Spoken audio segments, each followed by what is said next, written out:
لله وحده والصلاة والسلام على من لا نبي بعده. أعوذ بالله من الشيطان الرجيم. بسم الله الرحمن الرحيم.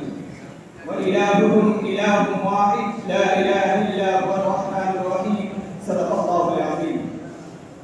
صدر علی وقار معزز اساتذہ کرام اور میرے عزیز رفقائے بس، آج کے اس مبارک و مسعود محفل میں میری تقریر کا عنوان ہے توحید کی عظمت. حضرات، خداوند قدوس کی ذات جمی اوصاف کا مجموعہ ہے. کائنات کی ہر شے پر اسے کلی اختیار ہے، وہ جو چاہے کر سکتا ہے. ہر شے پر اسے قدرت حاصل ہے. ان اللہ علی کل شیء قدیر. ایک بھی کنجیاں اسی کے پاس ہے جن کو اس کے سوا کوئی نہیں جانتا. وعنده مفاتیح الغیب لا یعلمها الا هو. اس کی باتوں کو کوئی بدل نہیں سکتا، وہی سب کا حامی اور مددگار ہے.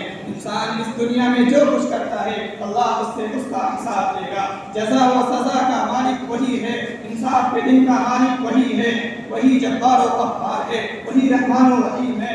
اللہ ہمیشہ سے ہے اور ہمیشہ رہے گا. اس کو کبھی موت نہیں آ سکتی، نہ اسے نیند آتی ہے نہ اسے قوم آتی ہے. وہی تمام کارخانے عالم کا چلانے والا ہے.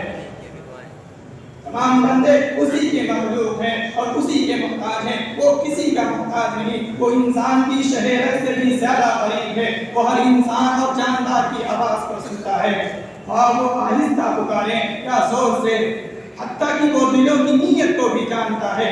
ان اللہ علیم بذات الصدور. اس کی ذات وحدہ لا شریک ہے. وہ زندہ کو مردہ اور مردوں کو زندہ کر سکتا ہے. واللہ یحیی و یمیت. ذرے ذرے کا اسے علم ہے. وہ حال مستقبل کی خبر رہتا ہے. ہر شے اس کی مشیت کے تابع ہے. کائنات کی ہر شے پر اس کا حکم چلتا ہے. وہ دنیا کی ہر چیز کو دیکھ سکتا ہے. اس کو نگاہیں نہیں پا سکتی، وہ نگاہوں کو پا سکتا ہے. ارشاد خداوندی ہے لا تدرکہ الابصار وهو یدرک الابصار وهو اللطیف الخبیر.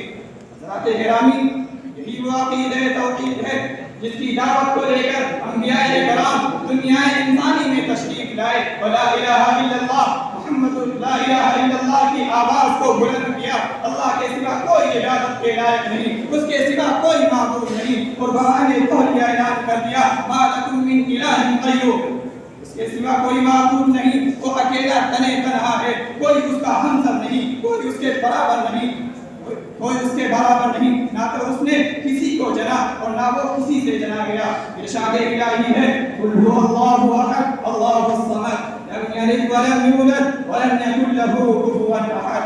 اے محمد صلی اللہ علیہ وسلم کہہ دو کہ اللہ ایک ہے، اللہ بے نیاز ہے. نہ تو اس نے کسی کو جنا اور نہ وہ کسی سے جنا گیا، اس کے برابر کوئی نہیں. دوسری جگہ ارشاد فرمایا شہید اللہ انہ لا الہ الا هو العلم قائما بالقسط لا الہ الا هو العزیز الحکیم. اللہ تعالیٰ اس بات کا گواہ ہے کہ اس کے سوا کوئی معبود نہیں. اللہ تعالیٰ اس بات کا گواہ ہے کہ اس کے سوا کوئی معبود نہیں. اور فرشتے اور علم والے بھی گواہ ہیں کہ وہی انصاف کے ساتھ حکومت کر رہا ہے. اس کے سوا کوئی معبود نہیں. وہی زبردست حکمت والا ہے. اس لیے قرآن و حدیث شام سے یہ مطالبہ ہے کہ ہم اللہ اور اس کے رسول کے علاوہ کسی کے آگے ہاتھ نہ پھیلائیں. ہم اللہ اور اس کے رسول کے احکام کے آگے سمعنا و اطعنا کے سوا کوئی ہمارا قول و عمل نہ ہو. جب ایسا ہوگا تو ہماری قوت صرف نفس کی قوت نہ ہوگی بلکہ احکم الحاکمین کی قوت ہوگی، جس کے سامنے سارے جہان کی ہر چیز طوعا و کرہا، چاہتے ہوئے اور نہ چاہتے ہوئے بھی سجدہ سجود ہے. اے برادران ملت اسلامیہ کے غیور فرزندوں، تم ہی عقیدہ توحید کے وارث ہو، تم ہی مسلمان ہو، تم ہی تعلیمات محمدی کے امین و پاسبان ہو، تم ہی اصحاب رسول اللہ صلی اللہ علیہ وسلم کے اخلاق و کردار کا نمونہ ہو. تمہیں کفر سے نفرت ہونی چاہیے، تمہیں شرک سے نفرت ہونی چاہیے، تمہیں غیر اللہ اور معبودان باطل سے نفرت ہونی چاہیے. ہمارا ایمان ایسا کامل ہو اور عقیدہ توحید اتنا مستحکم ہو کہ خدا بندے قدوس کی رحمت ہم پر سایہ فکن ہو اور شاعر کا یہ قول ہم پر صادق آ جائے. توحید تو یہ ہے کہ خدا حشر میں کہہ دے، توحید تو یہ ہے کہ خدا حشر میں کہہ دے کہ بندہ تو عالم میں